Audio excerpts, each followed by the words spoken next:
Oi, gente, tudo bem? Na aula de hoje nós vamos falar sobre quantidade de movimento e impulso. Bom, pensem assim, num corpinho de massa m que tem uma velocidade v apontando para lá, tá? A quantidade de movimento desse corpo, ela é definida pelo produto entre a massa desse corpinho e a velocidade que ele tem. Isso aqui é uma definição, tá? Quantidade de movimento é definida dessa maneira. Massa vezes a velocidade do corpo. E essa quantidade de movimento, ela também é um vetor, assim como a velocidade, ou seja, eu vou ter que ter direção, sentido e a intensidade para conseguir definir essa grandeza, tudo bem? A quantidade de movimento, ela sempre aponta para o mesmo sentido e direção da velocidade. Então, como ela é definida aqui pelo produto entre a massa e a velocidade, para a gente conseguir achar, fazer uma análise dimensional e achar a unidade dessa grandeza, a gente vai pegar a unidade de quantidade de movimento a unidade da massa vezes a unidade da velocidade. Então, a nossa unidade da quantidade de movimento vai ser dada por quilograma vezes quilograma vezes metros por segundo. Tudo bem? Isso tá parecendo um pouco confuso aqui. Outra coisa. Quantidade de movimento também é chamado de momento linear, tá? Então, pode aparecer com esses dois nomes aí. Isso pode ficar um pouco mais claro mais pra frente, porque na próxima aula a gente também vai falar sobre conservação da quantidade de movimento. Então, para quem está vendo isso pela primeira vez, pode ficar confuso, mas vamos lá. Vamos imaginar a seguinte situação. Eu tenho um corpo aqui, um carrinho, uma caixa, qualquer coisa, que eu vou empurrar com uma velocidade, com uma força F constante, tá? Então, esse meu corpo ele vai ter uma velocidade inicial aqui e uma quantidade de movimento inicial aqui apontando, né, para o mesmo lado. Ok, eu continuo empurrando aqui com uma força que vai ser constante, como eu disse, e aí esse corpo vai adquirir uma velocidade final aí diferente da inicial, e mesma coisa para a quantidade de movimento, tá? Pensando aí na segunda lei de Newton, que a gente já viu em umas aulas passadas, que é dada por força resultante igual a massa vezes a aceleração, em que a massa e a força sempre também têm a mesma direção e sentido, a gente tem que, pela definição de aceleração, que é a variação de velocidade por variação de tempo, né, o quão rápido eu vou aumentando a minha velocidade, isso que significa aceleração, se eu abrir essa velocidade aqui, o que é abrir, que eu quis dizer? Que aqui é ΔV, ou seja, variação de velocidade. Se eu pensar em variação, a gente sempre vai trazer essa ideia de o que eu tenho no final menos o que eu tinha antes. Então, eu consigo ver qual que foi a variação, qual que foi a mudança aí, certo? Então, pensando na variação de velocidade, a gente vai ter aqui massa vezes V final menos massa vezes V inicial, certo? Ok, isso dividido por ΔT, que é o tempo. Esse tempo, de novo, saiu aqui da definição de aceleração como ΔV por ΔT. Ok. E aí a gente viu que quantidade de movimento é justamente o produto entre a massa e a velocidade. Então aqui a gente tem o quê? Quantidade de movimento final menos quantidade de movimento inicial por ΔT. Isso tudo era força, né? Força igual a isso aqui. Então, força é igual a variação, como eu falei. Isso aqui é a quantidade de movimento final, né? Então, aqui, vou até colocar aqui, que é F, e aqui é o QI. Por isso que eu coloquei ΔQ, porque é justamente o que variou. Então, é o final menos inicial. Então, isso tudo é igual a força. Então, a força é igual a variação da quantidade de movimento pelo tempo, tá? Com isso, a gente conclui, né? Então, eu vou até colocar aqui, igual a força, certo? E vou vindo aqui igual a força. Ou seja, força vezes a variação do tempo aqui vai ser igual à nossa quantidade de movimento. E isso, força vezes o tempo, a gente chama de impulso, né? Pensa aí numa maneira bem intuitiva mesmo, do que é você dar um impulso em alguma coisa. Pensa você balançando alguém aí que está brincando no balanço. Faz sentido, né, para vocês, essa ideia de a força que eu vou aplicar, o tanto de força que eu vou aplicar, por quanto tempo eu vou estar aplicando essa força, tá? Então, pensa você empurrando aí alguém, o impulso sempre traz essa ideia mais intuitiva mesmo, para vocês conseguirem lembrar dessa ideia de que impulso é a força pelo tanto de tempo que você está aplicando essa força, tá? Força vezes, desculpa, eu falei deu para entender que é dividido, né? Mas é a força vezes o tempo que você aplicou essa força aí. Isso a gente chama de impulso, ok? Bom, daí surge o que a gente chama de teorema do impulso. É bem tranquilo, o teorema do impulso justamente fala que o impulso é dado, além de ser a força vezes o tempo, o impulso, como a gente acabou de mostrar aqui, o impulso é sempre também igual à variação de quantidade de movimento, tá? Então, pensando na unidade aí do impulso como, né, vendo lá que é força vezes ΔT, a unidade do impulso vai ser a unidade da força vezes a unidade do tempo, ou seja, Newton vezes segundo, ok? Beleza. Pensando aqui numa análise gráfica, né, como a gente tem feito aí em algumas aulas, se a gente tem um gráfico da força pelo tempo, o impulso é justamente a área sobre essa curva. No caso aqui é uma força variável, né? Mas se for uma força constante, o impulso também seria a área debaixo dessa curva, certo? E aqui, no caso de ser uma força variável, por que eu fiz esses traçados aqui como se fossem retângulos? Porque isso, na verdade, é uma ideia que, se vocês forem fazer algum curso, né, na faculdade de exatas, vocês vão ver que tem a ver com o que a gente chama de integral, que a gente somaria pequenas partes infinitesimais aqui, como se essa força ela fosse, em cada pedacinho desse, uma força constante, uma força que não está variando, né? Porque num todo aqui a força varia, mas se a gente pegasse pequenos pedacinhos, a gente teria forças constantes num tempo super pequenininho.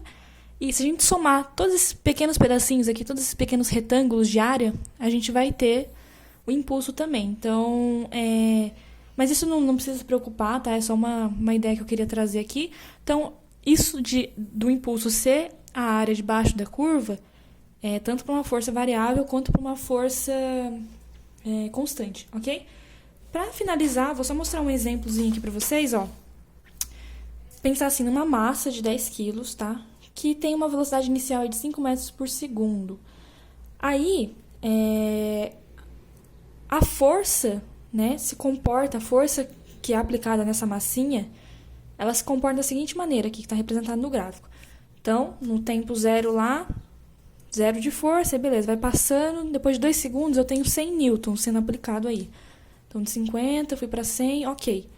Aí, a partir dos 2 segundos até o instante 4, a minha força, na verdade, ela fica constante, 50 newtons por 2 segundos. Ok. Primeira pergunta aqui. Qual que seria, se vocês forem ver aqui, tem uma força variável e depois tem uma força constante. E essa força aqui, nesse tempo considerado aqui do gráfico, provocou, né, um impulso nesse corpinho aqui, né, de massa m e velocidade inicial 5 metros por segundo, certo? Então, a pergunta que dá é: qual seria uma força constante capaz, né, de produzir a mesma variação de velocidade que a força que esse gráfico aqui está mostrando proporciona? Então, aqui a gente não tem uma força constante, certo? Tem uma força que está variando, depois tem uma força constante, lá. Ok, isso aqui vai provocar uma variação de velocidade, certo? Eu já sei a minha velocidade inicial. Aí a pergunta que dá é: qual que seria, né, uma força que representaria uma força que fosse constante e representa toda essa variação de velocidade aí que essas curvas aqui causaram, tá? O que a gente faz? Usando aí o que a gente tinha acabado de ver sobre a definição de impulso, né, como sendo a força vezes o ΔT, a variação do tempo, o que a gente faz aqui? A gente calcula qual que é o impulso que o caso aqui desse gráfico está mostrando para a gente, qual que é o impulso que foi dado nesse corpo. Então, a gente tem um impulso aqui, né, com uma força variável, e depois tem um outro impulso aqui, certo? Uma força constante. Então, o que a gente vai fazer? A gente vai calcular o impulso através da ideia lá que eu falei para vocês, da área debaixo da curva, né? Então, no caso, o impulso aqui até 2 segundos, até o instante 2, é a área desse triângulo aqui. Aí, depois do instante 2 até o instante 4, o impulso é a área desse retângulo aqui, certo? A soma dessas duas áreas, desses dois impulsos, né, desses dois momentos diferentes, vai dar o impulso total aqui que esse gráfico está representando. Com esse impulso total e o tempo total que a gente já tem, que é de 4 segundos, a gente consegue calcular uma força que seria constante e provocasse esse mesmo impulso, tudo bem? Então, vamos primeiro calcular um impulso aqui, ó. Então, a gente sabe que impulso é dado por força vezes a variação de tempo. O impulso é a área daqui do triângulo, né? Então, vou colocar aqui, ó, a área do triângulo mais a área do retângulo. Não existe muito essa simbologia aqui, não. É só para ficar mais lúdico mesmo, tá bom, gente? Então, aqui, ó, a área do triângulo vai ser base vezes a altura dividido por 2. Então, 2 vezes 100, que é 200, dividido por 2. Então, dá 100 aqui, mais a área do retângulo, que é base vezes a altura. Então, de 2 até 4 dá 2, vezes 50, que dá 100 de novo. Ou seja, o meu impulso vai ser 200 Newton/segundo, certo? E aí, com o valor do impulso que eu tenho, eu vou voltar aqui, ó. Então, eu sei que é 200, que é de impulso, é igual a força vezes o tempo, né? Que, na verdade, eu já sei que é 4. Esse ΔT aqui é justamente o tempo total aqui dessa minha situação. Então, veja, a minha força vai ser, então, 200 dividido por 4. Ou seja, a minha força vai ser de 50 newtons. Então, a pergunta era, qual que seria a minha força, uma força constante, aí, capaz de produzir essa mesma variação de velocidade aqui, com essa força variável que estava acontecendo aqui, depois houve uma força constante, enfim. Teve uma mudança das forças aqui, e a pergunta é justamente qual que seria uma única força constante que representasse esse mesmo impulso, essa mesma variação de velocidade aí. Aí na B pergunta justamente a velocidade ao fim desses 4 segundos. Para isso, a gente vai usar justamente o teorema do impulso que a gente acabou de ver, que fala pra gente que o impulso, talvez falte um pouco de espaço aqui, mas enfim, ó, o impulso, vou colocar aqui no... Isso aqui já está finalizado, tá? Mas eu vou colocar aqui no cantinho. O impulso pelo teorema lá, igual a variação da quantidade de movimento, né? Lembrando que quantidade de movimento... Ó, vou colocar aqui. Variação da quantidade de movimento é massa vezes velocidade final menos massa vezes velocidade inicial, certo? Então, a gente vai usar essa ideia aqui. A gente já tem a massa, a gente quer achar a velocidade final e a gente já tem a velocidade inicial. Aqui eu coloquei VI, mas é o V0 que foi dado, certo? Então, e o impulso a gente já tem também do item anterior, que é 200. Então, o que vai acontecer? Continuando aqui, ó, 200 é igual a massa... Podia ter substituído já. Massa vezes V final menos massa vezes V inicial. Então, vai ser 200 igual a 50... 10 vezes VF, que eu não sei quanto que é, menos 10 vezes 5. Eu falei 50 porque eu já tinha pensado aqui nessa multiplicação. Então, 10 VF vai ser igual a 200 mais 50, né? Então, 250 aqui. Ou seja, minha velocidade final, então, vai ser 250 dividido por 10, vai ser 25 metros por segundo. Isso quer dizer, então, que...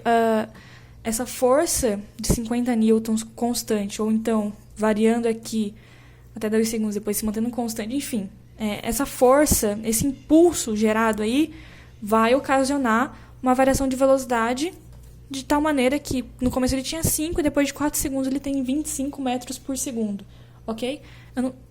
Aqui tá aparecendo, né? A unidade, isso. Tava cortando, desculpa. Então é isso. Beleza, gente? Essa aula foi, então, sobre quantidade de movimento e impulso. Espero que vocês tenham entendido e até a próxima.